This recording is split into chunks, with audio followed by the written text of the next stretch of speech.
ನಮಸ್ತೆ ಎಲ್ರಿಗೂ. ಎಲ್ಲರೂ ಹೇಗಿದ್ದೀರಾ? ಎಲ್ಲರೂ ಆರಾಮಂತ ಅಂದ್ಕೋತೇನೆ. ಪೈರು ಗದ್ದೆ, ಈ ಸೀಸನಲ್ಲಿ ಗದ್ದೆ ಕೆಲಸ, ಪೈರು ತೆಗೆಯೋದು. ನೋಡಿ, ನಾನು ಸಹ ಪೈರು ತೆಗಿಲಿಕ್ಕೆ ಬಂದಿದ್ದೇನೆ ಇವತ್ತು ಗದ್ದೆಗೆ. ವರ್ಷಕ್ಕೊಂದು ಸಲ ಈ ಕೆಲಸ ಮಾಡೋದು ಅಂತ ಹೇಳಿದರೆ ತುಂಬ ಖುಷಿಯಾಗತ್ತೆ. ಯಾವ ಕೆಲಸ ಆದರೂ ಸ್ವಲ್ಪ ಕಷ್ಟ ಅಂತ ಅನಿಸ್ಬೋದು, ಬೇಜಾರಾಗ್ಬೋದು, ಅಥವಾ ಸಾಕು ಅಂತ ಅನಿಸ್ಬೋದು. ಆದರೆ ಗದ್ದೆ ಕೆಲಸ ಮಾತ್ರ ಹಾಗೆ ಅನಿಸೋದಿಲ್ಲ. ತುಂಬ ಜನ ಇದ್ದೇವೆ ನಾವಿವತ್ತು ಪೈರು ತೆಗಿಲಿಕ್ಕೆ. ಇದು ಗೀತಾ ಮಾಮಿಯವರ ಗದ್ದೆ.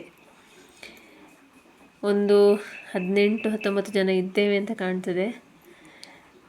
ನೋಡಿ, ಎಲ್ಲರೂ ಸೇರಿ ಮಾತಾಡಿಕೊಂಡು ನಗಡ್ಕೊಂಡು ಪೈರು ತೆಗೆಯೋದು ಅಂತ ಹೇಳಿದರೆ ಅದು ಟೈಮ್ ಹೋಗೋದು ಗೊತ್ತಾಗಲ್ಲ, ಪೈರು ತೆಗೆದಾಗಿದ್ದು ಗೊತ್ತಾಗಲ್ಲ. ಅಂತೂ ಖುಷಿಯಾದ ಒಂದು ಕೆಲಸ ಅಂತ ಹೇಳಿದರೆ ಪೈರು ತೆಗೆಯೋದು. ಯಾರಿಗೆಲ್ಲ ಗದ್ದೆ ಇದೆ, ಯಾರೆಲ್ಲ ಪೈರು ತೆಗಿತೀರಾ, ಯಾರಿಗೆಲ್ಲ ಈ ಕೆಲಸ ಗೊತ್ತಿದೆ, ಅಥವಾ ನಮ್ಮ ಕಡೆ ಗದ್ದೆನೇ ಇಲ್ಲ ಅಂತ ಯಾರಾದರೂ ಹೇಳೋರಿದ್ದೀರಾ? ನೋಡಿ, ಗೀತಾ ಮಮ್ಮಿ ಕಾಫಿ ತಂದಿದ್ದಾರೆ. ಕಾಫಿ ಕ್ರೀಮ್ ಬನ್ನೆಲ್ಲ ಕೊಡ್ತಾ ಇದ್ದಾರೆ. ಮಳೆಗೆ ನೀರಲ್ಲಿ ನಿಂತು ಚಳಿಯಾಗಿ ಈ ಒಂದು ಬಿಸಿ ಬಿಸಿ ಕಾಫಿ ಕುಡಿಯೋ ಅಂತ ಹೇಳಿದರೆ ತುಂಬ ಖುಷಿಯಾಗತ್ತೆ. ಇನ್ನಿಷ್ಟು ಪೈರು ತೆಗೆಯೋಕ್ಕೆ ಬಾಕಿ ಇದೆ. ಒಂದು ಗದ್ದೆನ ಮುಗಿಸಿ ಇನ್ನೊಂದು ಗದ್ದೆಗೆ ಬಂದಿದ್ದೇವೆ ನಾವು. ನೋಡಿ, ಎಲ್ಲ ಬರ್ತಾ ಇದ್ದಾರೆ.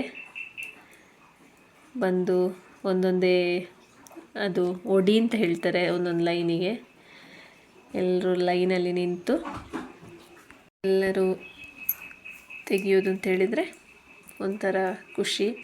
ಆ್ಯಕ್ಚುಲಿ ನಾನು ಪೈರು ತೆಗೆಯುವಾಗ ವೀಡಿಯೋ ಮಾಡಲಿಕ್ಕೆ ಜನ ಇರಲಿಲ್ಲ, ಹಾಗಾಗಿ ನಾನು ಪೈರು ತೆಗೆಯೋದು ವೀಡಿಯೋದಿಲ್ಲ. ಹಾಗಾಗಿ ವೀಡಿಯೋ ಮಾಡಿದ ಮಾತ್ರ ಆಗಿದೆ. ನಾನು ಸಹ ಪೈರು ತೆಗಿತೇನೆ.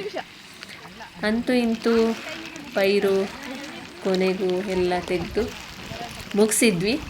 ಒಂದೇ ದಿನದಲ್ಲಿ ಪೈರು ಖಾಲಿ ಮಾಡಿದ್ವಿ. ಪೈರೆಲ್ಲ ತೆಗೆದಾದ್ಮೇಲೆ ಅದನ್ನ ಒಂದು 5 ಹಿಡಿನ ಇಟ್ಟು ಪೂಜೆ ಮಾಡೋದೆಲ್ಲ ಇದೆ. ಆ ಕ್ರಮ ಎಲ್ಲ ನಮ್ಮ ಗೀತಾ ಮಾಮಿ ಅವರು ಆ ಗದ್ದೆಯ ಓನರ್ ಆದ ಕಾರಣ ಅದನ್ನೆಲ್ಲ ಮಾಡಲಿಕ್ಕೆ ರೆಡಿ ಮಾಡಿದರು. ನೋಡಿ, ಎಲ್ಲರೂ ಹೇಗೆ ಕಾಣ್ತಿದ್ದಾರೆ ಅಂತ ಹೇಳಿದರೆ ಎಲ್ಲ ರೈನ್ ಕೋಟ್ ಹಾಕ್ಕೊಂಡು, ಮಳೆ ಸಹ ಸಖತ್ತಾಗಿ ಬಂತು ಮಧ್ಯಾಹ್ನ ತನಕ ಪರವಾಗಿಲ್ಲ, ಆದರೆ ಮಧ್ಯಾಹ್ನ ಮೇಲೆ ಸಖತ್ತಾಗಿ ಮಳೆ ಬಂತು. ಎಲ್ಲ ಕಲರ್ ಕೋಟುಗಳಲ್ಲಿ ಚೆಂದ ಕಾಣ್ತಾ ಇದ್ದಾರೆ.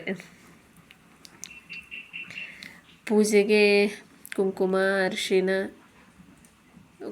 ಇಲ್ಲ, ಕುಂಕುಮ, ಅಕ್ಕಿ, ಎಲೆ-ಅಡಿಕೆ ಎಲ್ಲ ಹಿಡಿಗೆ ಹೂವಿಟ್ಟು ಅಕ್ಕಿ ಹಾಕಿ ಪೂಜೆ ಮಾಡೋದು. ಅದರದ್ದೇ ಸ್ವಲ್ಪ ಪೈರಿದ್ದು ಸೊಪ್ಪು ತೆಗೆದು ಅದರ ರಸ ತೆಗೆದು ಸುಣ್ಣದ ಜೊತೆ ಮಿಕ್ಸ್ ಮಾಡಿ ಬೊಟ್ಟಿಡುವಂಥ ಸಹ ಕ್ರಮ.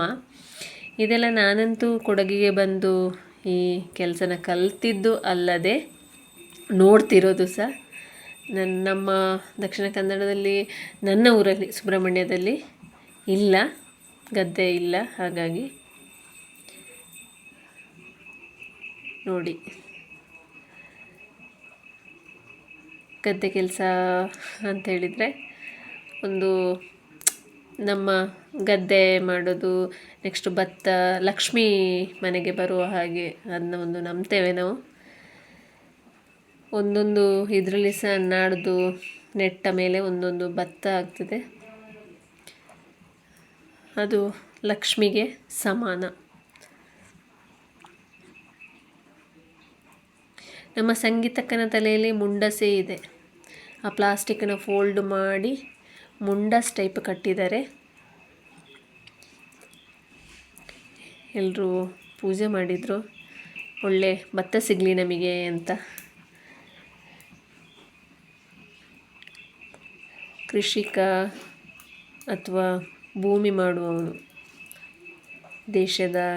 ರೈತ ದೇಶದ ಬೆನ್ನೆಲುಬು ಅಂತ ಹೇಳ್ತಾರೆ. ಎಲ್ಲ ಮುಗಿಸಿ ಎಲ್ಲ ಮನೆಗೆ ಹೊರಟರು. ಮನೆಗೆ ಅಂತೇಳಿದರೆ ಗೀತಾ ಮಮ್ಮಿ ಮನೆಗೆ ಕಾಫಿ ಕುಡ್ಕೊಂಡು ಮತ್ತು ಮನೆಗೆ ಹೋಗ್ತಾರೆ. ನೋಡಿ ಕಲರಾಗಿ ಚೆಂದ ಕಾಣ್ತಿದೆ. ನಾವು ಪೈರು ತೆಗ್ದಂಗೆ ಒಂದು ಸೈಡಿಂದ ನಾಟಿ ಸಹ ಮಾಡಲಿಕ್ಕೆ ಸ್ಟಾರ್ಟ್ ಮಾಡಿದರು. ಅಂದರೆ ಒಂದೇ ದಿನ ನಾಟಿ ಮಾಡೋಕ್ಕೆ ತುಂಬ ಕಷ್ಟ ಆಗುತ್ತೆ, ತುಂಬ ಗದ್ದೆ ಇರೋ ಕಾರಣ. ಒಂದು ಸೈಡಿಂದ ಪೈರು ಕಿತ್ತಂಗೆ ಹೋಗಿ ನಾಟಿ ಮಾಡ್ತಾಯಿದ್ರೆ ನಾಟಿ ಸಹ ಬೇಗ ಆಗತ್ತೆ ಅಂತ ನಾಟಿ ಮಾಡಿದ್ದಾರೆ. ನೋಡಿ ಸಣ್ಣ ಸಣ್ಣ ಗದ್ದೆಗಳನ್ನೆಲ್ಲ ನಾಟಿ ಮಾಡಿದ್ದಾರೆ. ಅಂತೂ ಫೈನಲಿ ಈ ವರ್ಷದ ಪೈರು ಕೀಳೋದು ನಾಟಿ ಕೆಲಸ ಎಲ್ಲ ಗೀತಾ ಮಾಮಿ ಮನೆಯಲ್ಲಿ ಮುಗ್ದಿದೆ. ನನ್ನ ಈ ವಿಡಿಯೋ ನಿಮಗೆ ಇಷ್ಟ ಆದಲ್ಲಿ ಲೈಕ್ ಮಾಡಿ, ಶೇರ್ ಮಾಡಿ, ಕಮೆಂಟ್ ಮಾಡಿ. ಫಸ್ಟ್ ಟೈಮ್ ನೋಡ್ತಿದ್ರೆ ಸಬ್ಸ್ಕ್ರೈಬ್ ಮಾಡಲಿಕ್ಕೆ ಮರಿಬೇಡಿ. ಗದ್ದೆ ಕೆಲಸ ಮಾಡಿ ಖುಷಿ ಪಡಿ.